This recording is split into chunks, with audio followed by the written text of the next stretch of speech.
Ladies and gentlemen, good day and welcome to the Associated Alcohols and Breweries Q1 FY22 earnings conference call hosted by Dolat Capital Markets Private Limited. As a reminder, all participant lines will be in the listen-only mode, and there will be an opportunity for you to ask questions after the presentation concludes. Should you need assistance during the conference call, please signal the operator by pressing star then 0 on your touchtone phone. Please note that this conference is being recorded. I now hand the conference over to Mr. Himanshu Shah from Dolat Capital Markets Private Limited. Thank you, and over to you, sir. Thank you, Lizanne. On behalf of Dolat Capital, we would like to thank all the participants for taking time out this afternoon for call with Associated Alcohol. We would like to thank the management of Associated Alcohol for giving us the opportunity to host for Q1 FY22. We have with us from the management Mr. Tushar Bhandari, Full-Time Director, and Mr. Sumit Jetli, Company Secretary. Thank you, and over to you, Mr. Bhandari, for your opening comments. Thank you, Himanshu. Good evening, everybody. It is a pleasure to welcome you to the earnings conference call for the first quarter of the financial year 2022. As you may already know, Associated Alcohol Breweries Limited is one of the largest single-location distillery in India with a state-of-art integrated multi-grain-based manufacturing facility strategically located in central India near Indore, Madhya Pradesh. The company has an existing capacity of 45 million liters per annum and further plans to increase the capacity to 75 million liters per annum. It is engaged in the entire value chain for manufacturing and selling of ENA and contract manufacturing for Matthews brand, as well as direct to customer sale of their proprietary IMIL and IMFL brands and licensed brands. Now let me take you through the key financials and operational highlights for the Q1 FY22 of the company. The operating income of the quarter was around 30.3 crores, which was an increase of approximately 33% on a year-on-year basis, but down by around 37% on a quarter-on-quarter basis.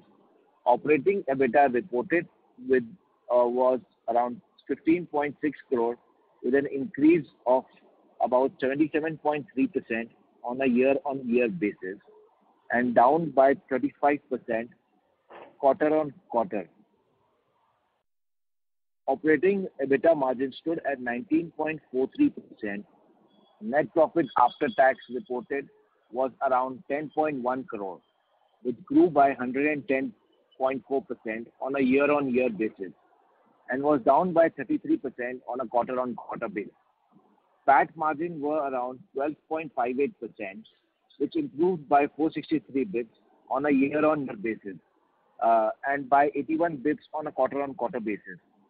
This has been a steady improvement in the financial performance of the company post the gradual resumption of the economic activities.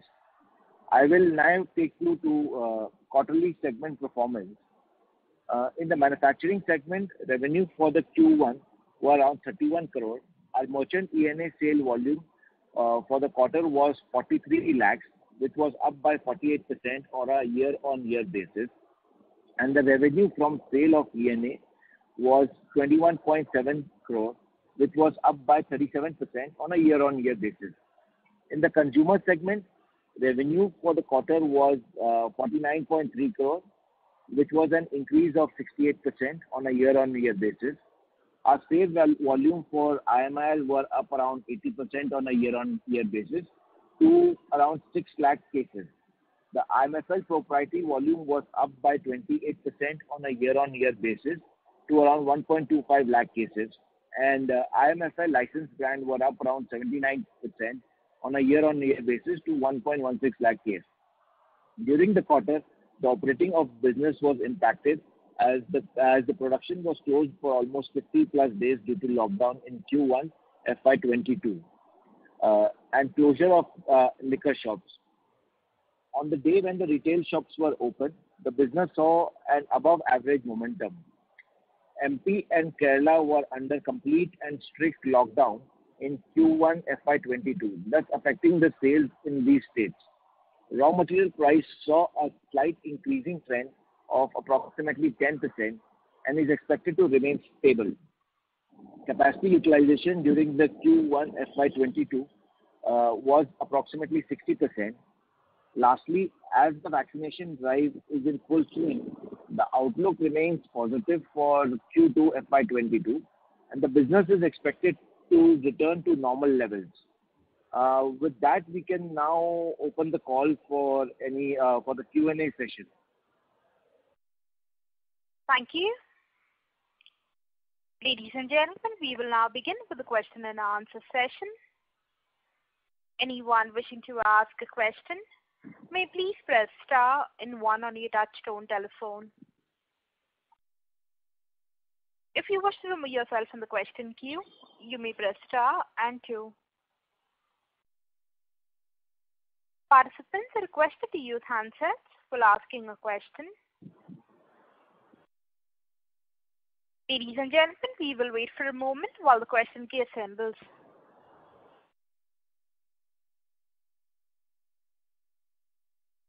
The first question is on the line of Keshav from Raxans Investors. Please go ahead. Hi, good afternoon, sir.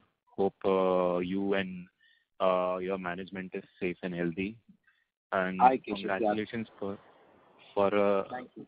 a good quarter in a very, very difficult time, sir. Sir, I have a question that might be conjectural, but a very broad-based view. So, in FY23, Q1, Q2, around that time, we are coming up with more ENA capacities that will be fungible with ethanol. Now, the government has set a target of E20 fuel by 2023-25. There are a lot of new capacities being built and coming up to cater to this demand, both molasses and grain-based. But currently, the vehicles are compliant with E10, and we are roughly in the range of 8.5% blending. The auto industry is also pushing for first E10 and then gradual phase up to E20, and also has advocated for separate fuel dispensation and all. Now, with this backdrop, in a situation where ethanol supply is much more than that can be absorbed for blending, and these fungible capacities in the industries can maybe then trickle down to ENA and put some pricing pressure. So, sir, what do you foresee as challenges for us as a company, because the ethanol industry has sort of bypassed the natural capital cycle and is partaking in a state-sponsored demand? And if a situation like this were to happen, would we be able to increase our ENA absorption for value-added products appreciably over a period of, say, 2 to 3 years from now and build on a brand strength? Okay. Hi, Keshav. I think it's a very well question which you've asked. For us as a company, we are a core alcohol manufacturing company, okay? Ethanol is an opportunity which we have got in line the market. Our always long-term focus will be to increase our value-added products and increase the sale of our products, and in turn utilizing the ENA in that. But at present, there is a huge opportunity and there is a huge demand-supply gap on the consumption of ethanol. Like, for example, even MP has achieved that 8%, the standard 8% which is required. But out of that 8% which MP has achieved, still 50 to 60% of ethanol is coming from outside MP. So wherein MP companies, like if we manufacture ethanol right now, so we will get a better realization than the companies who are sending from outside MP. So this demand-supply gap, we are here to cater that demand-supply gap. And what we are also doing is that looking into the long-term we are also going in for dual mode of ethanol and ENA. So as per the requirement of the market, if we see there is an opportunity or better realization in ethanol, we will sell ethanol, which we see in the next coming 3 to 4 years at least minimum. There will be a added advantage in ethanol pricing. So we will go ahead for ethanol. But as per long term, you say that long term, after all the capacities will come, even government by 2025 is expecting almost 20 to 25% blending of ethanol. So still there will be demand there. But there is a slight challenge which might come into place is that if most of the companies, like sugar companies, most of the sugar companies which were making ENA are moving towards ethanol. So this gives opportunities for us to increase the price also, because now the RS or ENA available which the sugar companies were providing earlier is slightly less. So it will give us a price advantage. Plus, what risk we see, that if most of the companies come up with a grain-based ethanol plant, then there is a strong possibility of the commodity price going high. And if the commodity price go on the upward trend, then we can surely pass on that commodity price high to the buyers of ENA, and in turn we can also pass it on in certain cases to our own value-added products also. Absolutely, sir. So the best case scenario is very, very positive for sure. But sir, like the bottleneck ultimately can come from the compliance from maybe the auto industry, because right now all these vehicles are E10 compliant, right? So say we are coming up with that right now there's, yes, I'm saying right now still there is a huge shortfall, okay, in complying that 8% requirement of the government which was there earlier in terms of ethanol. So right now itself for next 2 to 3 years to comply with that 8% achievement is still there's a huge opportunity. And after 3 to 4 years, the automobile companies will also comply with it. So then again, there will be an opportunity there also. Okay, sir, just to put one thing. So we come up with capacities next year, and say the first year is more of ENA, and then it gradually goes into our value-added products. So say, sir, 5 years down the line, with no more capacity additions in our business, what kind of profile do you foresee coming up from our ENA as a percentage and other value-added products? See, our objective is primarily to sell whatever the value-added products is there and increase the sale of our products, and then whatever the remaining would be there, the ENA sale would happen out of that. So either ENA or ethanol, whichever the pricing, whichever will give us a better pricing realization, we will go ahead with that. But if you talk about the 5 years down the line, what is our view? Our view has always been, as I said earlier, also to increase the sale of value-added products. So when our capacity around 2 years back was around 35 million liters per annum, and we moved from 35 to 45, our objective was that the additional capacity which we are creating, we have to increase that amount of sales in our value-added products, and that we were able to achieve that. And now again, our view is that when we, like say 1 year down the line, our fresh capacity will come up, and within next 5 years, we should utilize the maximum amount of ENA which we produce in our own value-added products. Okay, sure, sir. I'll join back the queue for follow-ups. Thanks a lot, sir. Thank you so much. Thanks. Thank you. The next question is on the line of Abhishek Maheshwari from Skyridge Wealth Management. Please go ahead. Yeah, hi sir. Thank you for the opportunity. So a couple of questions. Yeah. So this 100 kiloliter per day ethanol facility that you're setting up, this is over and above our original expansion plans of 35 million, per annum capacity, or this is the same? This is the same part of that only. So Okay. presently we've got a capacity of 45 million liters per annum. So from 45 we will move to 75 with this. Okay, so this is a part of that only. It's not over and above that plan, right? Yeah, it is part of it. Okay, and sir, secondly, so obviously Kerala and Madhya Pradesh, Kerala constitutes the major portion of your sales, 45% or so. So I think we are still seeing the cases over there increasing at a much faster rate than other states. So any impact for Q2 also, or are we, normal now? If you see year-on-year impact, there would not be much year-on-year impact. We are able to maintain the sale which we had achieved in Kerala last year. We are able to maintain that as of present, but our aim was to double our sales in Kerala, which is not being seen at present. Due to since last 2 to 3 months, there is a still heavy amount of cases coming in Kerala. A lot of bars have not opened.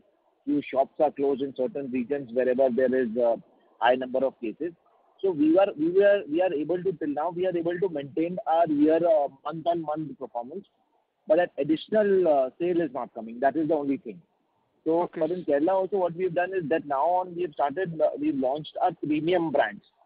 So we are expecting a better margin to come up in Kerala from this year onwards. Okay, yeah, we can see the margin improvement definitely. So, sir, month on month, so basically what you're saying is July, August, you have maintained the sales performance in Kerala, but we are not seeing much of an increment there as of this Yeah. moment. Yeah, So, yeah. okay, sir, thank you very much and all the best. I'll get back to the queue. Thank you. Thank you. The next question is on the line of Piyush Chadda, an investor. Please go ahead. Thanks for the opportunity. Just wanted to understand a little bit more about your margin structure. I think the realization for ENA, if you add the byproducts that you generate when you manufacture ENA, would be around about 60 to 65 rupees a litre, 60 to 63 rupees a litre, somewhere over there. Yeah, ENA realization is, if I just say pure ENA realization is somewhere to the tune of around 52 to 53 rupees at present. 52 to 55 rupees. And would we generate around about 8 to 10 rupees of byproduct for every litre of ENA we make? Yeah, yeah. So around 60 rupees. So broadly speaking, would you earn around a 10 rupee margin out of the 60 rupees over there, 10 to 11 rupees? In ENA sale is around about, say, around anywhere between, as on today, 12 to 15% of margin contribution. 12 to 15%. This includes the sale of byproducts, or it doesn't include that? No, it doesn't include. So if we add byproducts, then it's closer to 20. Yeah. Byproduct is calculated in the cost only. It comes in the part of the cost, right? Including byproducts and everything I'm talking about. So would 15% be including byproducts or not including them? Yeah, including. Okay, so that is your margin. How does that change when you move into your own value-added products or either the IML or the IMFL and subcontracted manufacturing? Because our gross margin is also around, our operating margin is rather still around 15% only. Pardon me? How does this margin picture change when you move towards IMFL and IML that you make? So IML is around 15 to 18%, and IMFL is around about 20 to 24%. Are we actually realizing profits on these? Because we are a relatively young company in the sense that are we in the build-out stage, or have these product lines started becoming profitable? Because the premium products, they are becoming profitable. Okay. Then, going forward, when should we sort of assume that the overall corporate profitability starts trending towards, that 18% kind of a range which we should head towards? It will still take time because, see, we are entering into other states, and entering into other states is a big challenge. Okay. If I need to grow volumes, at Madhya Pradesh, I'm standing almost around 25 to 30% market share. So today, whatever I will grow is as per the market movement, and slightly I'm able to capture others' market also. But if I have to grow exponentially, I have to enter into other states. So when you enter into other states, there are certain things we keep in mind. One is that we do not involve a lot of capital expenditure. So basically, we go on an asset-light model. We try and tie up with a local bottler there, and then we sell from there. And plus, apart from that, the working capital which is required, major portion of it is ENA. So ENA we supply from our unit in those areas. And we make sure that whatever realization in new market we enter, at least we are not making losses, and at least whatever profit I would be making in selling the ENA, that much I have to assure before entering into any other market. And when I enter a market, I enter with a lower end product because that gives me volumes, and it helps me to sustain my fixed cost, whichever is there. And then slowly we start introducing our premium brands. So the similar kind of thing we did in Delhi, similar kind of thing we are doing in Kerala. So Kerala, when our sales started going up, we started introducing our premium brands. And this year we've lined up at least 3 premium brands in Kerala market. So that will give me a margin expansion. That is the model which we are following. And, today if I was to look at it, around 1/4 of our, rather slightly more than that, maybe around about 28-29% of the ENA is sold as commodity. The rest is either used for our own products or used for subcontracted manufacturing? Yeah. Will that number stay more or less constant in the sense that, when we bring in additional capacities towards next year, will we have enough volumes in the other production buckets to make sure that, this proportion stays more or less constant? The proportion, see, at present, if I tell you my proportion of my top line is around, say, more or less 33% of my top line is ENA, 33% of my is IML, and 33% is around 30% is IMFL. We expect the IMFL business to grow, but as you said, that when the capacity expansion come in, that time what we are trying to do is, by the time my capacity expansion come in, whatever quantity I am selling ENA right now, I will try and assure that quantity of ENA I am able to convert into my value-added products. So that's our focus at present. I see. Pretty much done. Just one last question, if I may. You take a lot of pride in the fact that you're one of the largest single location distilleries in Asia. Why is this so important to you? It's not something I could understand. Now the things have changed completely. It is of importance because there are two major things in that. Because earlier what happened is, in the molasses-based era when we were functioning, so one could not grow at one particular location to a greater extent because of the effluent treatment issues which were there. But now post are getting into the grain manufacturing, that all been taken care of. So if you grow obviously more in one particular location, it gives you economies of scale. So for example, if I am doubling my capacity here only, so with the same amount of staff and overheads, I'll be able to double my capacity. That will add to greater amount to my margin. So that gives a lot of importance. And apart from that, we have a huge locational advantage. We are almost at the heart of India. So we are equidistant from across the country. So we can supply anywhere at the same amount of transportation cost. And in India, there's major amount of manufacturing, ENA manufacturing facility are located in the north, and major consuming states are the south. So today I have the added advantage of transport as compared to the factories which are there in the north. I see, sir. I see. Thank you very much. Deeply appreciate this. I'll get back in queue. Thank you. Thank you. The next question is in the line of Dhruv Kashyap, an investor. Please go ahead. Yeah, good afternoon, Tushar. And firstly, thank you so much to you and your team that's been working sort of tirelessly and with great results at it over the last 1.5 years of these COVID times. So thank you so much for that. My first question, Tushar, is that as a sort of company or a consumer marketing company, these are the times where there is a lot of talk, buzz, and emphasis on mass. Whereas we always keep talking about premiumization, but also the landscape is affording that opportunity where ever since USL was bought over by Diageo, and Diageo seems to be focusing a lot more on its international proprietary brands, they are vacating a lot of the absolute mass segments where we would like to build our brands in, both in India and abroad. Now, in my network, whoever I have spoken to in countries of Africa, where there is a lot of inherent demand for Indian whiskies because of maybe their Indian people there or they've been consuming these whiskies, I am told that segment's completely vacated by USL and is now being taken completely by Radico. So do we have any such plans to get into places where there's a strong demand for Indian alcohol and is not being supplied by the largest player anymore? Dhruv, I absolutely take your point, and we've been also of that thought process only. So basically for premiumization, see, there are two kind of premiumization definition. See, from where we have come from. Earlier we had a brand which was only, I'm talking about 5-6 years back, where we had only one single brand which was doing fairly well, and it was just above the IML category. Okay, so from that brand we have moved now to popular segment. So industry is divided into IML, cheap brands, popular, prestige, and premium.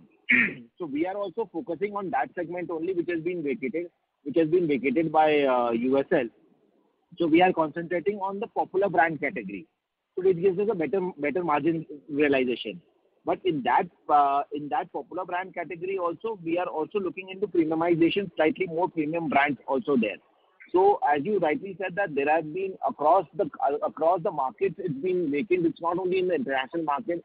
So for example, it's been vacant in the CSD market, in paramilitary market. Earlier we never used to do business in paramilitary market. But now at least we are doing at least 35 to 40,000 cases in paramilitary market. And the brand is being accepted really well there. Then export market also, we are aggressively looking at export market, and we are doing our export business in African countries. As you pointed out, we are doing export business also. So in that, our lower end and the medium end and the premium and popular brands are going there. So we are definitely looking into those markets and trying to capture those markets. But what we are trying to do there in that market is that we are trying to give value for money to the customers. So we are, for example, our titanium vodka is there, which is almost quality-wise almost equivalent to any premium vodka which is available in the market. But we are giving it a slightly, say, 40% discount than those premium products. So that is because that is attracting value in the market. So that's what we are looking at. And plus, so Tushar, this is a follow-up to that. Yeah, sorry. Sorry, please go ahead. So apart from that, we are also there are other pockets also available in the market which we are targeting on. That is a super premium product range. So super premium product range is like, for example, right now you have to go with the trend also in the market. So for example, right now the trend is people are buying super premium gins. Okay, so we are in the stage of manufacturing, getting consolidated and manufacturing that also. Because there are certain unorganized players also who have come up with craft gins and all, and they are doing good business, and they are also charging good amount of pricing. So that will also give us a margin. So in future, if we have to look at a company, so we have to have an entire bouquet of the products with us. Because tomorrow if I go to a customer, or for example an international customer, I need to have a bouquet of at least 7 to 8 products, which ranges from lower end to popular end to a premium end also. So that that particular customer of mine does not go anywhere for any other product. So that has been our focus now. So Tushar, just as a follow-up to that, so if we break this into geographical, there's a tremendous low-hanging fruit opportunity in international markets which are DNE, similar to India kind of markets, and there's been a bit of a historical presence of Indian brands which are being vacated now. And similarly within India, I was told last time you had entered UP and you were trying to get consultants, etc. to help you. I'm sure you must have mapped out that which are those big 80-20 kind of markets in India and abroad which you can get quick wins in as low-hanging fruits. See, we have done that, but there have been a couple of things which has happened. As you're aware that last 1.5 years has been tough for everybody. So for exports also, especially in African market, it was very difficult for containers to go to and fro, and there was no container availability. So that was the case, but we are aggressively concentrating on the African market, and plus we are also looking into the US markets also, because US markets are also have got good demand, and the Gulf countries, these are the countries which we are looking into it. And plus, if you talk about say India, so India we have already entered UP. So last year we entered with our low-end product, and this year we have introduced our premium product, popular end product, which is a Central Province whiskey. And plus, apart from that, we are looking markets like Pondicherry, Odisha also to get into. Okay. And Tushar, my last question is, if you can just give some color or understanding, because I know you share it in your presentation and I know you share it in your conference call, but I just want to understand it in a bit of detail, and that's why if you could shed some color on it, that if I've understood correctly, there is a ENA business of yours. On top of that, there is, let's say, contract manufacturing, which could be for IMFL. And on top of that, you have your own proprietary brands, IMIL and IMFL, and I'm assuming that's how the margin moves also, right? So the ENA would be least, contract would be in between, and your own brand would be the top. No, so basically what is there is that ENA is there. Sorry. The product portfolio is like ENA is there, Then we've got IMIL business, which is country liquor business. Then we have got IMFL business. So IMFL business is also divided into two portions. One is the franchisee business of USL brands that we are doing for Madhya Pradesh. So the popular brands which we've bought, of theirs which we've bought.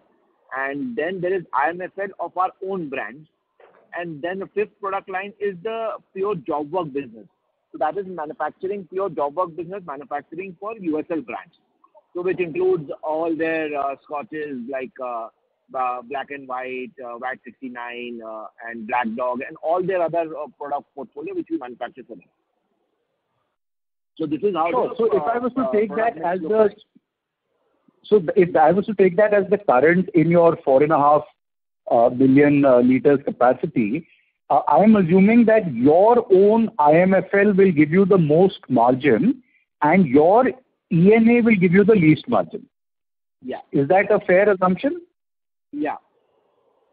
Right. So if that's how it stands, so like you explained, ENA has the least, followed by IMIL, followed by some split between IMFL of your own brand, sorry, of USL and then your own brand.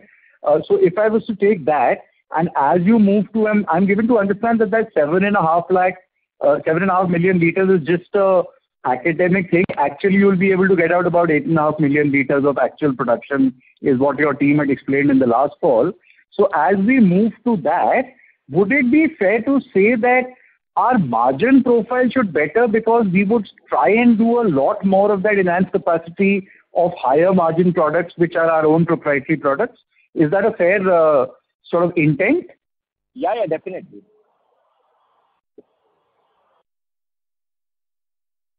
Okay. Hello?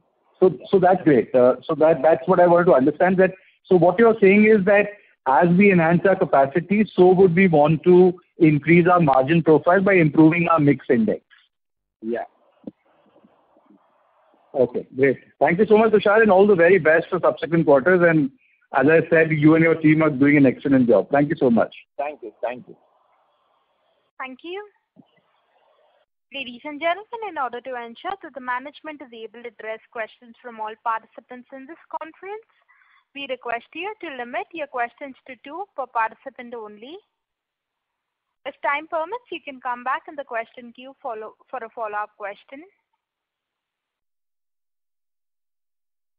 The next question is on the line of Abhiruchi, an individual investor. Please go ahead. Yeah, hi, Tushar. How are you? Hi, I'm good.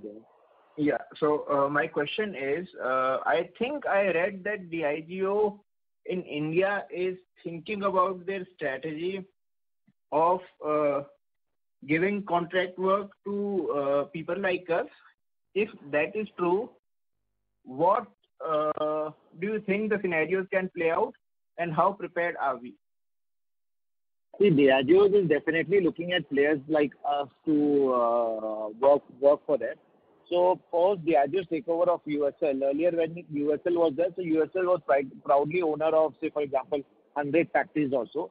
So now Diageo wants to concentrate in all that, and they want to concentrate on what is their USP. Their USP is creating brands and selling those. And they want players like us who has got USP in manufacturing, who's got expertise in manufacturing over the years. So we are a company which has got a 4-decade experience in manufacturing. Okay, so they are realizing on few players like us across the country. So they have identified a handful of players who are doing most of their jobs. This is one, to answer your question. Second is how we are able to encash it right now is that most of the things what we are doing with Diageo is for a long-term basis. So that can be jotted down from a basic simple example is that earlier when we were manufacturing for USL, we were just considered as a job work manufacturer. Okay, but now we are considered as a long-term partner. And there are a couple of other things also which we are doing for them, which are almost on the finalization stage.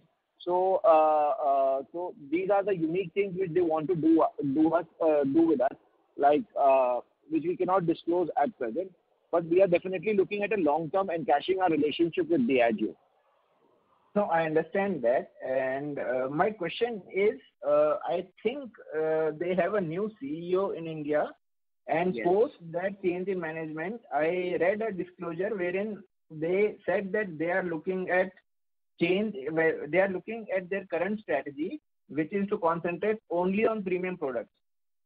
So my question regarding that is, if they were to go back to their previous strategy of say USL, where they enter the mass segment again, suppose if that happens, then what is our strategy going ahead?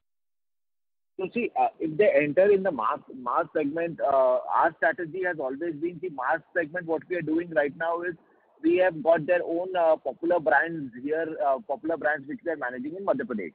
So when Diageo was selling 6 lakh cases of those popular brands, and post our takeover of their business, we have taken that volume within 3 years of running the business of 11 lakh cases. And why we took this opportunity is definitely with this opportunity, overnight we became the number 1 player in Madhya Pradesh, and we started selling our products with those products. So we are also looking at our products. In other states, we are entering with our products only. We are not entering with Diageo's products. So you have to have a product line and you have to have a consistent quality and acceptance. Then only the sales will come. So that's what we are targeting. Understood. Appreciate that. Just last one question. If you can throw some color on the strategy that we have and the success or not so success that we've had in the UP market, given that we are in a COVID situation, how has been the progress till now? The UP market is very nascent. Like last year's last quarter, we entered the UP market. In UP market, we entered as in other markets also. In UP market, we entered with the lower end of the brand, which is slightly lower than the popular range category. In that, what we did is primarily we did something different because when you have to enter in that kind of market and enter into somebody else's territory, it's difficult to break through. So what different we did is that generally in that category, people use only single label, that is front label only. Okay. So we introduced a front and a back label. Though the cost was only minusculely higher than a single label cost, but that gave an impression because in that category, it's impression that if there are double labels front and back, then that means it's slightly better product. So in that category where there was only single, we launched a 2-label product, so which gave us a good response. And after that, this year we've launched our premium whiskey. But because of COVID and all, we could not expand, we could not do the justification of the volumes. The volume, substantial volume of a premium product has not come. But the acceptability of the lower end product which we had launched last year has come to a good extent. Okay. Thanks, Tushar. Have a great day and take care during this time. Thanks. Appreciate it. Thank you. The next question is from the line of Abhishek Maheshwari from Sky Ridge Wealth Management. Please go ahead. Yeah. Hi. Thank you for the follow-up. So, sir, we discussed Kerala that, we are maintaining month-to-month sales and all. But how are the other states doing? Like Madhya Pradesh, Chhattisgarh, Delhi, even these states are your key states, right? And COVID situation is more or less normalized there, so. Yeah. So other states like in Madhya Pradesh and Chhattisgarh, we are able to do good volume post the lockdown. So as soon as the lockdown opened, there was a good amount of increase in sales. And as the vaccination drive is increasing, like Madhya Pradesh and especially like Indore, cities like metros like Indore and all, almost 80% population has been vaccinated at least 1 dose. And that's the impact, I think, why we are getting very less number of cases also. So almost things have normalized and business has come to a normal position. And we have seen an increase in the volumes. Only a setback is slight setback is there in Delhi because Delhi is going in for change in excise policy. And if the new policy comes, then we are hopeful that when the new policy comes, we will be able to increase our sales substantially. Okay, so in other states, say Madhya Pradesh, Chhattisgarh, we are growing volumes. Right? Yeah, we are doing better than last. Okay, last year and month to month also, sir? Yeah, month to month. Yeah. Okay, I'm talking about the post-lockdown, yeah. Okay, yes, got it. Thank you. Thank you. The next question is from the line of Keshav from Brack Sands Investors. Please go ahead. Yeah, so thanks for the follow-up. Sir, I have a very basic question building upon a couple of questions you gentlemen asked earlier. So there was a mention about big players vacating the mid segment. Sir, I'm not very clear on this. So could you shed some light over what is happening? Are they vacating the market in terms of manufacturing the products, or are they vacating the space and focusing on premium brands altogether? So primarily a big player in the Indian market, two major players are there. One is Pernod and second now is Diageo. Okay, so these are the two major players, and they are concentrating only on their premium product range category where they have got better margin realization. So the popular range category is being vacated by these players. Or for example, like USL has given these popular range categories on a franchisee basis. So across India, I think we are one of the top franchisee performers for them. In other states, I don't know how come the other franchisee owners are not able to perform well. So that space is getting vacant, and we are trying to encash on that space. Okay, so it's both in terms of contract manufacturing and also vacating the brand space. Contract manufacturing phase opportunity is there because they are moving away from their own manufacturing business, and they are relying on players like us for manufacturing of their products. So that is an opportunity for us. No, sir. What I meant was that so this space they're focusing on premium brands. So is it like that earlier they used to produce the mid segment in house and now they are offloading with the contract manufacturers, or there is also an element of completely vacating the space in terms of brands? That there is an element of completely vacating the space for the brands. Okay. So both. So that's our opportunity there. Okay. And sir, just one thing. In last call, you had mentioned about, we know that our capacities year ends would be 7.5 crore liters. So you said that that's the rated capacity, but we can do more than that. So what exactly would be our realizable capacity, if I may say? Around 8.5. Sorry. Okay, sir. Thanks a lot, sir. That's all. Thank you. Thank you. Sorry. Thank you.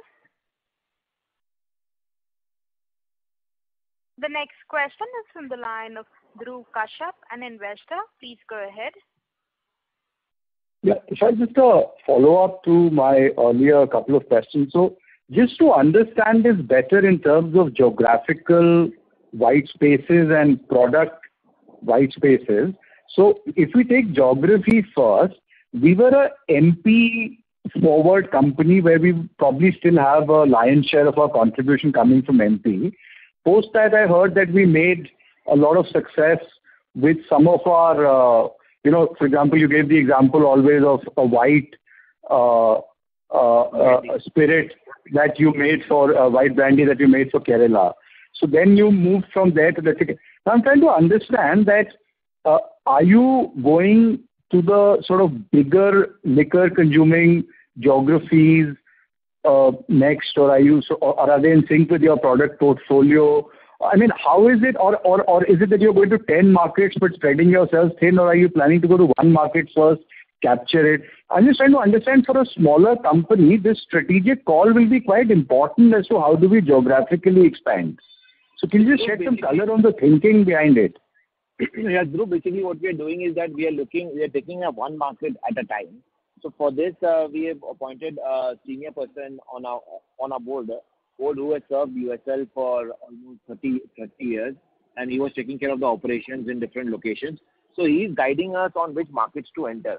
Plus, apart from that, see what has happened in last 1 year also, the pace at which we were planning to move ahead, we are also in the review of which pace we have to take. Because in certain markets that we were planning to enter, or say we were planning to aggressively go ahead, like for example Delhi and all, so there are a lot of private vendors also there. So in such kind of market, when the business uncertainty is there, when the market uncertainty is there because of COVID and all, so there are chances of bad debts also. So there also we are taking a quite cautious call, is just to increase the top line. We don't want to deteriorate our bottom line also. So that thing also we are looking into it. So when we enter a market, we look into volumes. Obviously, we look into volumes. Second is we look into realization. third, we also look into is how much capital is involved in entering those states. Like certain states have got duties involved, wherein you have to pay upfront duty. So for a product of say 600 rupees, you have to pay a duty of 3,000 rupees. So your working capital also changes accordingly. And profitability and volume. So looking into all the aspects, we take a call in which markets to enter. So just to understand this better with an example, Tushar, let's say Madhya Pradesh, Chhattisgarh is our largest market, followed by good success in Kerala. Now, what are the resources we are putting behind these two to expand, and then which is our market 3, 4, 5 that we want to capture? So what we are doing in these markets is that we are obviously trying to increase the sale of our premium products. So like for example, on the brand which we had launched in Kerala, that Lee Mount White Brandy. So we are launching the versions of it now because it's majorly a brand market and it's a dark rum brandy market. So people are aware now Lee Mount's name and the quality which we are providing. So now with that we are riding our brandy products also, and we are concentrating on these markets to increase our premium brand sale. And apart from that, to expand into markets, what we are looking into, our next focus is UP, because UP is a good volume business. So if we are able to crack UP right, then we might have a good volume and there can be another Kerala created there. And then we are looking into Pondicherry and Odisha. So these are the markets which are there in the pipeline. But due to all this COVID and all, slightly the process got delayed for entire 1 year. And in terms of my other question was on the product, white space. So I'm assuming that your product category has to be in sync with your market entry strategy. For example, like you mentioned that I know for a fact that Tamil Nadu and Kerala are very big brandy consuming markets, right? So in these places you need a product portfolio in line with the market requirements. So in terms of our product portfolio, have we got all the bases covered that a company of our size, scale and ambition needs, or do we have even product gaps, both in terms of product variant as well as in terms of price points? See, in terms of product price points towards the lower end, if we see that, for example, if I give you an example of a market like Madhya Pradesh. So we have got a product at the lower end, which is Bombay Special Whiskey. Then we've got James McGill Whiskey. Then we are doing Bagpiper Whiskey. Then we are doing a Central Province Whiskey. So every 5 rupees price point, 10 rupees price point up or down, I've got my products available till this category, till the lower end category. So similar is the kind in rum and in the kind in white spirit. So we are trying to capture the entire lower end, and we are trying to place our products in such a way that with a price point of 10 rupees up and down, so the customer either goes up the ladder or down the ladder, so our product should be available in those price points. And also in white spirits, whether it's gins or vodkas and rums that you mentioned, do we have enough varianting and enough price points in these also? And do we have a gin? No, we don't have a gin because see, gin per se, the market, gin is a totally different market altogether, and it's acted really differently. So in gin, the most popular gin was there in the Indian market was the Blue Ribbon gin, which is on the lower end. So the sale of the Blue Ribbon gin is going down, but the sale of premium gins are coming up substantially. So we are in process of launching a premium gin, which should happen in another 3 to 4 months. And the other question I'd asked was on the vodka and the rums. Do we have enough price points and variants covered in our product strategy? No, we have only single vodka at present right now. So that's what we are concentrating on. So for example, there's only one product category, one price category across the country which attracts the maximum volume in vodka, which is up now Magic Moment category. So we have placed everywhere slightly lesser than the Magic Moment.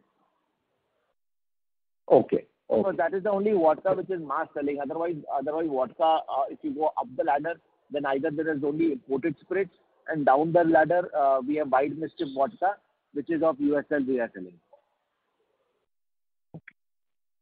Right. Thanks a lot, Tushar, so much. Thank you. Thank you. The next question is on the line of Yogesh Bansal from B Square. Please go ahead. Yeah, my question is regarding your expansion strategy.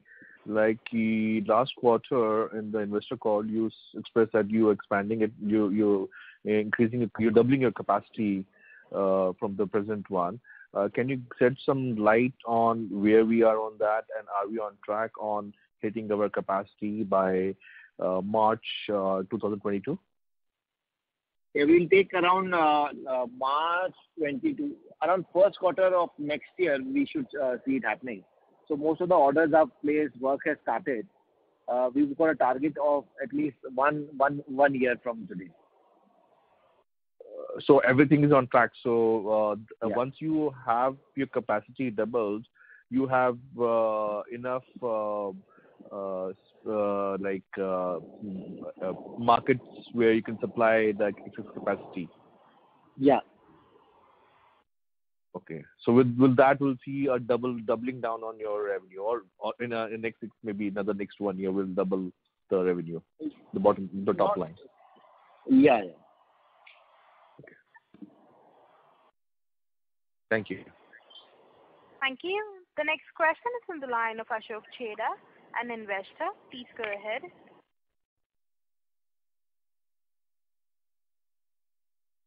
Ashok Cheda, your line is in the talk mode. Please go ahead. As there's no response from the current participant, we'll move on to the next. That is in the line of Abhiruchi, an individual investor. Please go ahead.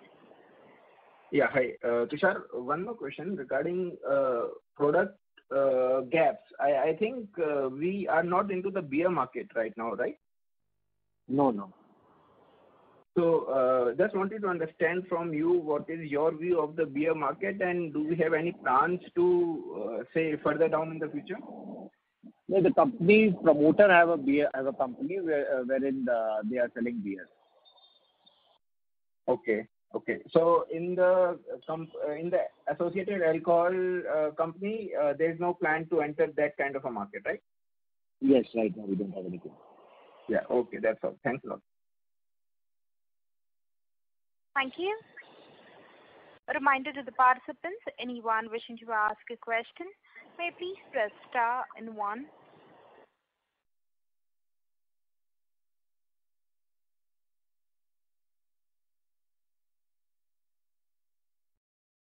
The next question is from the line of Keshav for Raksan Investors. Please go ahead.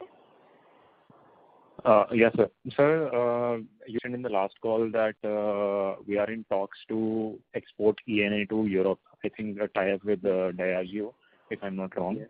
Where are we on that? We had already exported one consignment. So that was, as I told in my last phone call also, so that was the big achievement for us, because that projected the quality of ENA what we are supplying. So for manufacturing of vodka in the European markets, they took the ENA from us.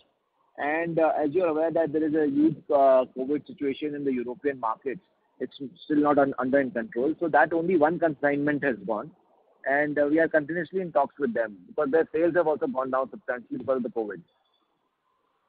Okay, sir. So, sir, from a quality standpoint only, say somebody existing in the very same location as you, Madhya Pradesh, and they have the same vendor for equipment, and they also start manufacturing ENA, sourcing the same raw materials from somewhere around.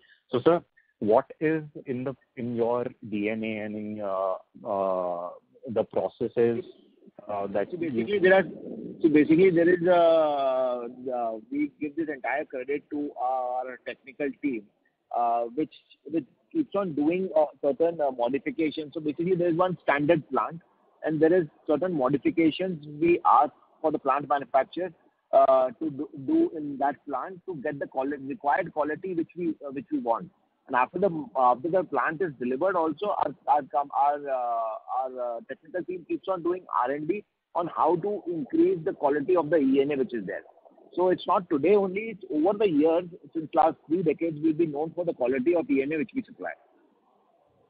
So that is the reason why. That is the reason. For example, a company like vodka is just a pure ENA which is there.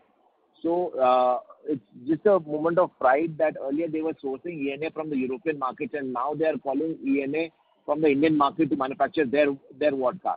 So that speaks the quality for us. So it's not about, I'm not talking about if somebody sets a plant in Madhya Pradesh also. I'm talking about the international also.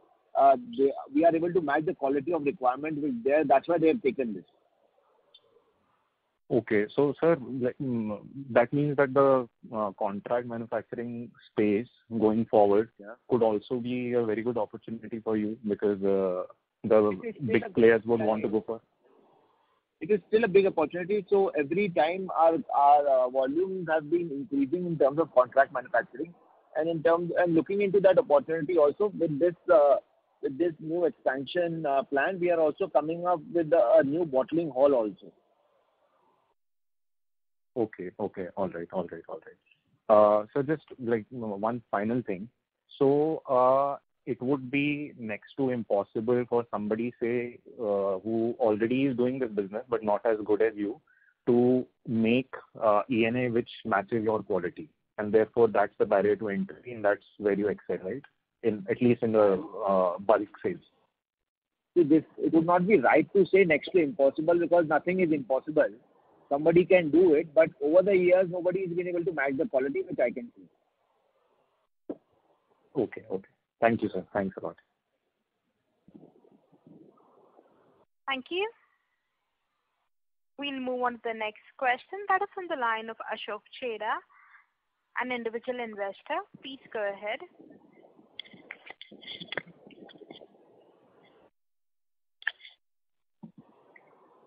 Ashok, your line is in the talk mode. Please go ahead. Ashok, your line is in the talk mode. Please go ahead.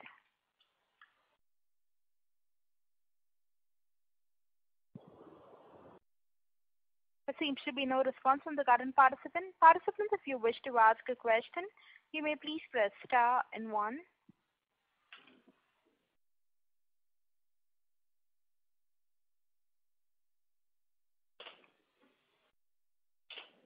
The next question is from the line of Sarang, an investor. Please go ahead.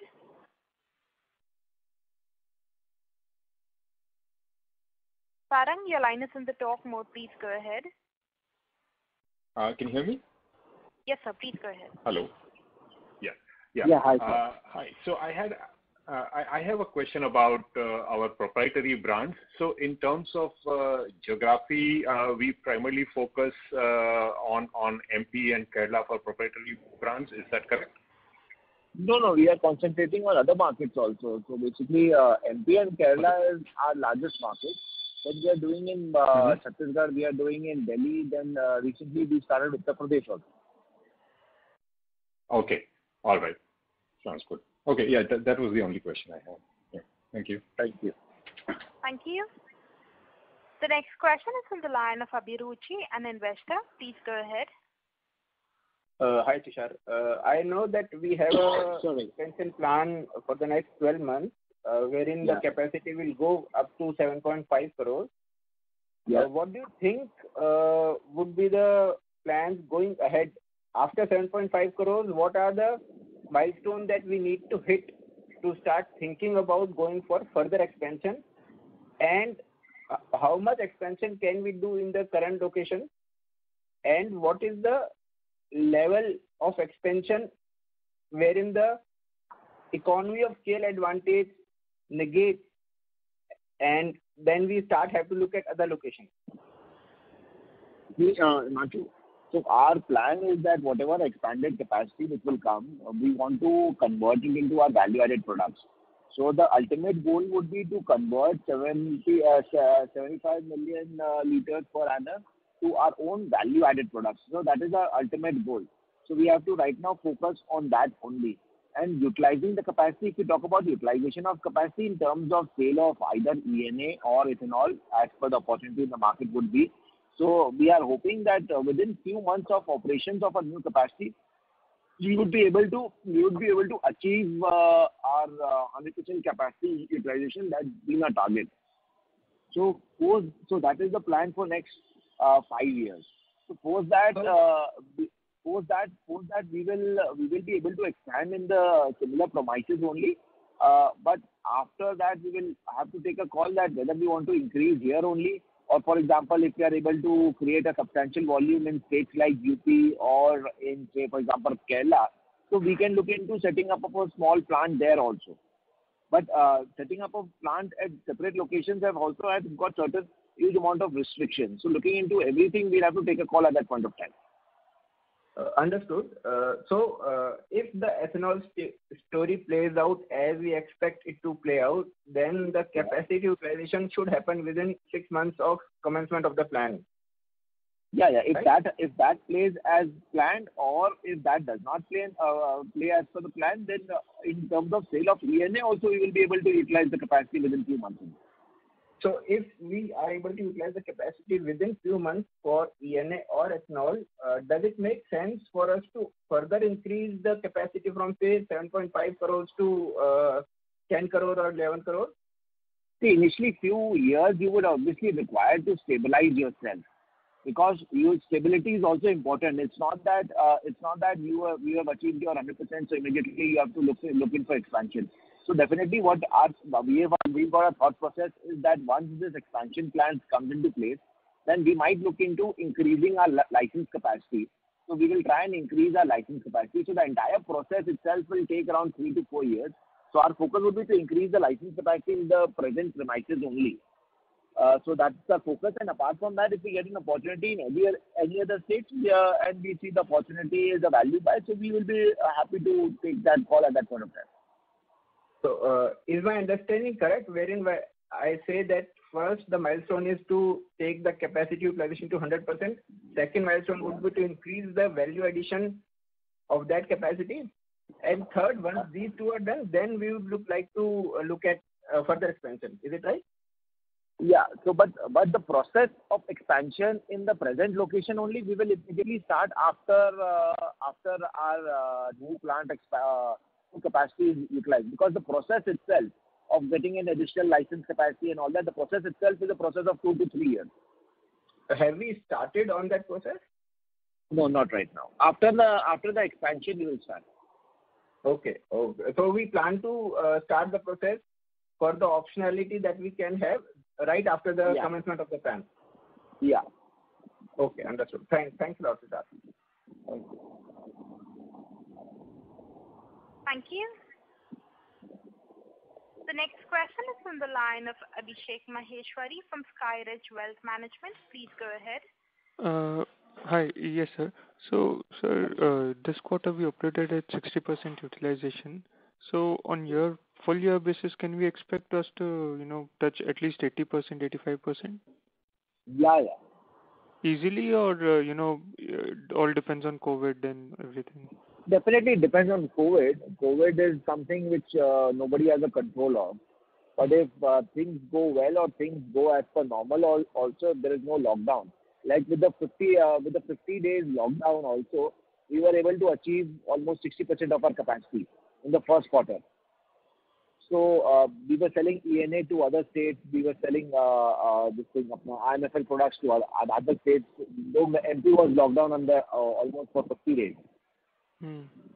So, yeah, 80-85% is doable then.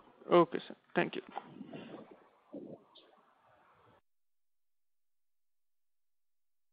Thank you.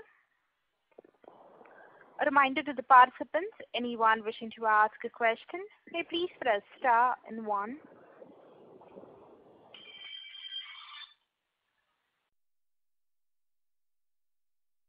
As there are no further questions, I now hand the conference over to the management for the closing comments. I would like to thank all of you for participating in the earnings call. I hope I've been able to answer all your questions satisfactorily. If you have any further questions or would like to know more about the company, please reach out to our investor relations manager, Valorem, and Dolat Capital. Thank you. Thank you so much. Bye. Thank you.